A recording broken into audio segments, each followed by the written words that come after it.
Ganda pala, hindi pala plastic. Nice, ang ganda. Hindi pala plastic.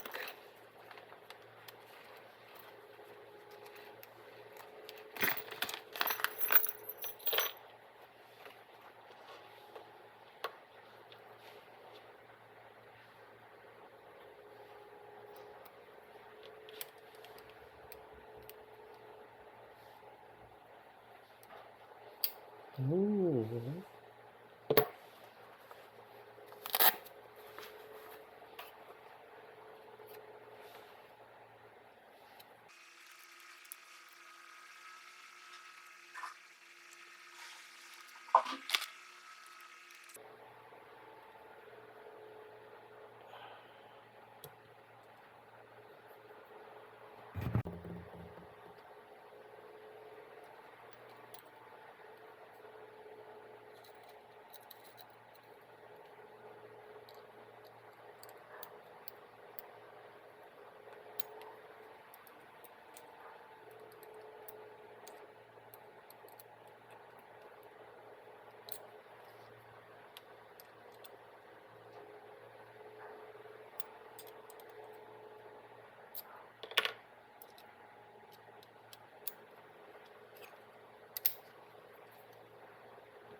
Actually may cage na ako nito eh. Kaya lang ang cage ko nito eh yung original niya na pang horizontal. This one, no? Ito, may cage na ako nito eh. So kaya lang pang horizontal siya. So ang nangyayari kasi dito pagka ginagamit ko yung 360 kasi ito, dalawa ang lente. Makikita pa rin na konti yung pinaka-base dito eh. Hindi siya nakalutang, hindi kamukha ng iba na naka-vertical siya talaga, nakalutang, hindi nakita, parang naka-drone siya. So yan, original yan. So ito, in order to Ulanzi yata ito, Ulanzi or I don't know kung anong brand siya eh. So actually, this is for Insta360 1RS. Yung sa akin kasi, Insta360 na 1R. Pero parehas lang naman sila ng size eh. Magkamukha lang sila eh. So, yun, kumasya naman siya. So, naglagay lang ako ng konting adapter dito. Naglagay ako ng rubber.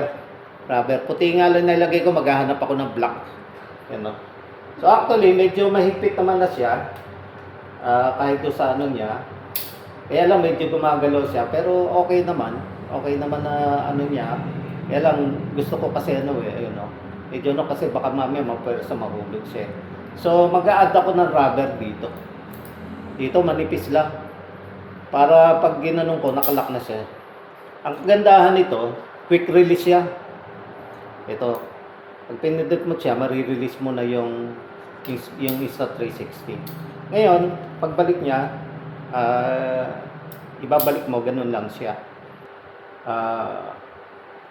Iingat lang dito kasi pagka naglakan nito, nagbago ka ng position, baka mapindot mo to, bubukas yan. Kasi baka mamaya mapindot mo siya, nakaganon. Gaganon siya, oh, yun, oh, nahulog siya, so delikado. So yun lang napansin ko na flaws nito. I don't know if that is flaws eh. Pag nagkamali ka ng ano, halimbawa hinigpitan mo yan, nakaganyan ka, may possible na malaglag yung camera, yan, no? So delikado. So yun lang, aside doon, okay naman siya, aluminum, maganda ang ano niya. Then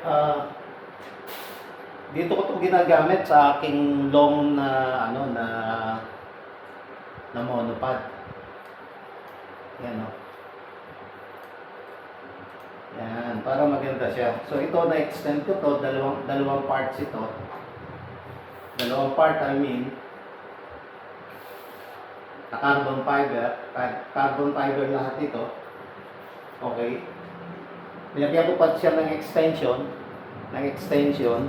tapos meron siyang portable na tripod na ano, bit o stand ang tawag dito.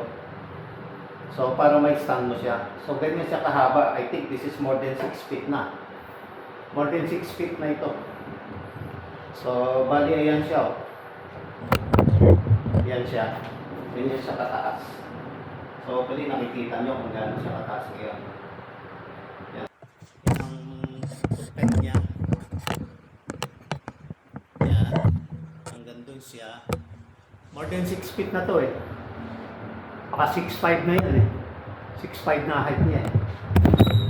Okay. Bali, ito kasi, ang description niya, ito ay Cage Protective Case Magnetic Foldable Tripod Adapter Mounting Frame. Satisfied na ako sa 1R. Actually, ito nga, ang ginagawa ko nga ngayon dito, dati I shoot for 4K and then I downscale to 1080p. Kasi tingnan ko parehas lang naman sila eh.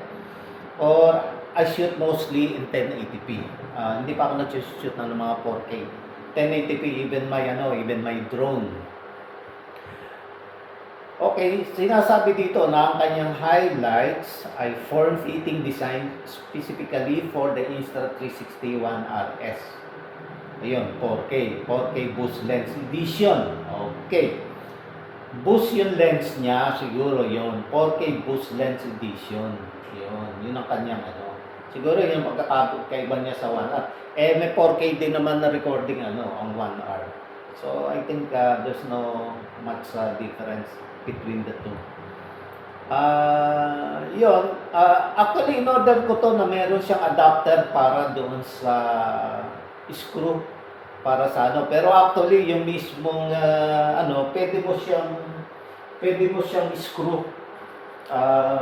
Ito yung sinasabi ko, actually, ito, in order ko itong adapter na itong nasa ilalim na to, hindi kasama itong may screw na to, tsaka itong base na to, sa akin ito. Kasama siya, mura lang naman siya, less than 100 ang additional para makagamit ka nito. Okay? So that you can use this kind of, para maging flexible. So it can flexible your cage. Ngayon, actually, ito, may sariling mounting dito. So, if you don't need this adapter, you can put your monopod here. Pwede mo siyang screw. You can screw your monopod here. Yan. Just like this one, no? Or this one. Actually, you can still use this for horizontal videography. Because it has this adapter for this kind of screw-in type of mount. Okay? And yun, solid siya. Ganda, solid. Maganda siya. Ulit, thank you for watching. Yun lang, binlag ko yung dalawa. Nag-review ako, baka sakaling magustuhan ninyo. Thank you. Maraming salamat sa inyong panonood.